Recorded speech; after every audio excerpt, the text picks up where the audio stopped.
Welcome sa Trevor's Tagalog Crime. Dito ko ibinabahagi ang aking interes sa pagtuklas ng mga totoong kwento ng krimen na nagaganap sa Pilipinas at maging sa buong mundo. Ako si Detective Trevory at kung gusto mo ang mga ganitong kwento ay huwag kalimutang mag-subscribe at i-like ang videong ito.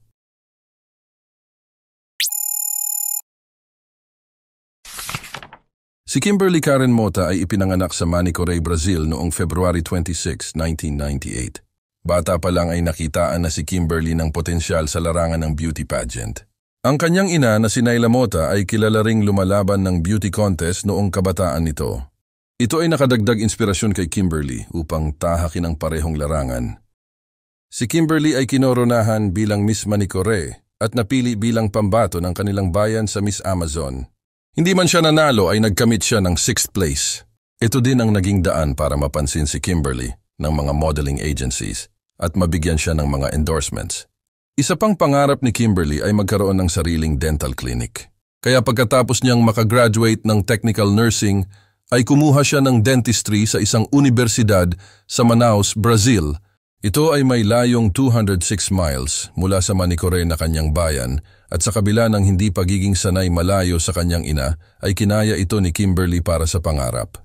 Siya ay pansamantalang tumira sa bahay ng kanyang tiyuhin na si Henry Mota. Si Kimberly habang nag-aaral ay kumikita sa kanyang mga sideline sa modeling at nagbebenta rin siya ng mga damit. Nanatili rin siyang active sa kanyang social media at mahilig mag-post ng kanyang mga life update para na rin sa kanyang career. Isang beses ay nag-share siya ng pupuntahan niyang event sa kanyang Instagram at inilagay ang bar na lokasyon nito. Isa sa kanyang followers at tagahanga ay si Rafael Fernandez Rodriguez, 31 years old noong panahong iyon. Nakita nito ang post ni Kimberly at nagkaroon agad ng ideya na pumunta rin sa nasabing event upang makilala ang dalaga. Noong araw ng event ay nakita nga ni Rafael si Kimberly, nilapitan niya ito at sinabing interesado siyang makilala ito. Ngunit ayon sa dalaga, ang kanyang focus ay nakatuon lamang sa kanyang pag-aaral at pagtatrabaho kaya tinanggihan niya ito. Inirespeto ni Rafael ang kagustuhan ni Kimberly. Sinabi niya na ayos lang at ang gusto lang nito ay makausap siya. Pero sa mga sumunod na araw ay patuloy siyang nag-send ng mga mensahe sa Instagram account nito para unti-unting makuha ang loob ng dalaga. Si Rafael ay may magandang trabaho sa Regional Labor Court bilang judicial analyst.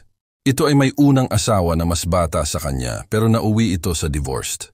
Ayon sa mga nakakakilala sa kanya, ito ay dahil sa pagiging mapagkontrol na ugali nito. Ilang buwan matapos ang kanilang hiwalayan ay napunta ang kanyang atensyon sa estudyante at modelong si Kimberly. Noon ay nagsimula na rin siyang maghanap ng pagkakataon upang maipakilala dito ang sarili. Hindi nagtagal ay nakuha rin Rafael ang mobile number ni Kimberly kung saan ay mas nagkaroon siya ng pagkakataong lalong masubaybayan ito. Ayon sa iba't ibang sources ay nakuha niya ito mula sa kaibigan ni Kimberly at ang iba naman ay nagsasabing ang dalaga mismo ang nagbigay nito. Masaya ang mga una nilang pag-uusap, dinala ni Rafael si Kimberly sa mga mamahaling restaurant at binigyan ng mga mamahaling regalo. Nangupahan si Rafael sa isang luxurious apartment at bumili pa ng imported na sasakyan para lalong maramdaman ni Kimberly na maswerte ito sa kanya. Nagkakaroon sila ng mga maliliit na pagtatalo dahil sa seloso si Rafael na noong una ay inakala lamang ni Kimberly na tanda ng pagmamahal nito sa kanya. Si Kimberly ay close din sa kanyang tiyuhin na si Henry Mota kung saan siya naninirahan habang nag-aaral. Noong mapansin nito na mas madalas nang tumitigil si Kimberly sa apartment ni Rafael, ay kinausap niya ito na pakasalan na si Kimberly. Nag-usap ang dalawa tungkol sa kanilang relasyon at pagkatapos ay tinanong ni Rafael si Kimberly tungkol sa pagpapakasal. Bagay na hindi naman nagustuhan ni Kimberly. Hindi nasiyahan si Rafael sa reaksyon nito na pinagmulan naman ulit ng kanilang away. Hindi sila nag-usap ng ilang araw at nabanggit ito ni Kimberly sa kanyang ina. Sinabi din nito sa mga kaibigan na gusto na niyang hiwalayan si Rafael dahil sa pagiging mahigpit at mapagkontrol nito sa kanya. Noong May 10, 2020, pumunta sa isang marathon si Kimberly kasama ang kanyang tiyuhin at mga kaibigan. Maya-maya ay dumating na rin si Rafael para sumama sa kanila. Hindi man okay ang dalawa ng mga oras na iyon, ay hindi ito napansin ng kanilang mga kasama. Tanghali ng araw na iyon ay binati din ni Kimberly ang kanyang ina ng Happy Mother's Day at bumisita sa bahay ng kanyang kaibigan. Noong gabi ay nagpaalam ito sa tiyuhin na pupunta sa apartment ni Rafael. Magtataksi sana si Kimberly pero dahil mahal ang pamasahe, ay naisip nito na magpasundo na lamang ito kay Rafael. Nagbilin siya sa tiyuhin na iwan nakabukas ang pintuan nila sa unahan dahil wala siyang susi at uuwi din naman siya ng gabing iyon. Pagdating ni Kimberly sa apartment ay nagpunta siya sa bathroom. Naiwan niya ang kanyang cellphone sa tabi ng lamesa ng kama. Noong mga oras na iyon ay nakakita sa Rafael ng pagkakataon para usisain ang inbox nito. Dito nalaman ni Rafael na maraming lalaki ang nakakausap ni Kimberly.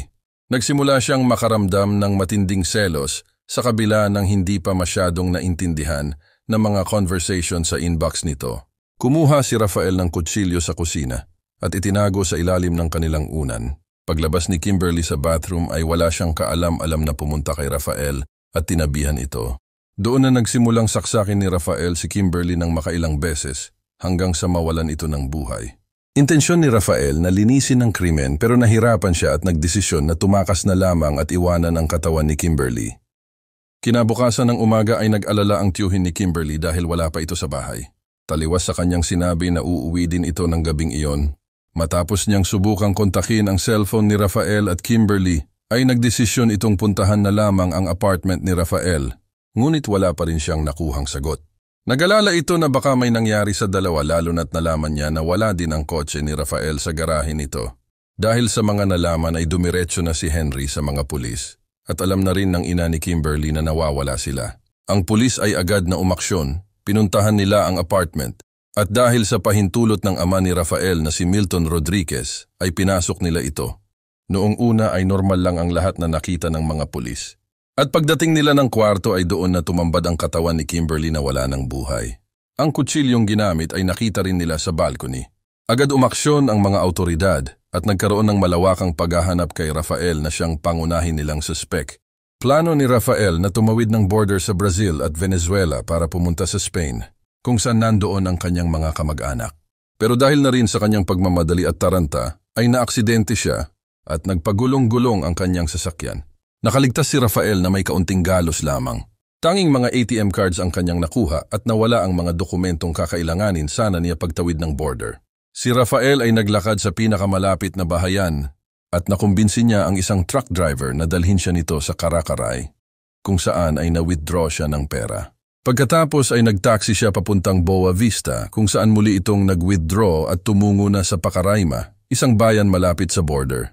Pagdating doon ay hindi siya pinayagang makatawid ng mga autoridad sa Venezuela dahil sa kakulangan ng dokumento. Alam ni Rafael na sa mga oras na iyon ay pinaghahanap na siya ng mga pulis. Siya ay kumausap ng isang pamilyang nakatira sa border upang siya ay patirahin nito sa kanila, kapalit ng perang ibibigay niya. Nang mga panahong iyon ay kumalat na ang tungkol sa krimen at ipinaalam sa publiko ang nagtatagong suspect na si Rafael. Sa pag-iimbestiga ay nakita din ng mga pulis ang kotse nito na iniwan niya sa lokasyon ng aksidente. Hindi nagtagal ay may nakapagbigay alam sa mga autoridad kung nasaan si Rafael. Natagpuan siya sa kubo kung saan pinatira siya ng pamilyang kumukupkop sa kanya. Noong araw ng pag-aresto kay Rafael ay hindi kinaya ng kanyang amang si Milton Rodriguez ang mga nalaman niyang katotohanan. Winakasan nito ang sariling buhay sa pagtalon nito sa train station. Inamin ni Rafael ang nagawang krimen ngunit ito ay sa dahilan na siya ay wala sa tamang katinuan. Ngunit lumabas sa pagsusuri sa kanya na siya ay nasa tamang pag-iisip at walang ibang dahilan para hindi ito dumaan sa tamang proseso para sa kasong kinakaharap nito. December 2020 noong una siyang humarap sa hearing at October 2021 naman nang ganap na magsimula ang paglilitis sa kanya. Habang nililitis ay hindi sumagot si Rafael sa mga tanong sa kanya, maliban lamang sa tanong ng kanyang sariling attorney. Nakita ang mga CCTV footage na nagsilbi na ring katibayan laban kay Rafael. Sila ay nakunan ng kamera noong dumating sa apartment ng gabing iyon. Nakuhaan din noong madaling araw ang pag-alis ni Rafael ng mag-isa sa apartment para tumakas. Naiugnay din ang pagtrato ni Rafael sa kanyang unang asawa na katunayan na nais niyang kinokontrol ang mga nagiging karelasyon niya. Ang ina ni Kimberly, na under medication noong panahong iyon dahil sa advanced stage of leukemia, ay humaharap sa korte sa pamamagitan ng video call upang mabigyan ng hustisya ang anak. Si Rafael Rodriguez ay nasentensyahan ng 14 years sa bilangguan at matapos kanilang apela ay mas napababa pa ito ng 13 years at 4 months. Si Kimberly ay inilibing sa Manicore na dinaluhan ng napakaraming taong nagmamahal sa kanya. Ang ina nito ay pumanaw ilang oras matapos marinig ang hatol kay Rafael dahil na rin sa kanyang sakit. Kung ikaw ay umabot dito ay salamat sa iyong pakikinig. Hanggang sa susunod na upload.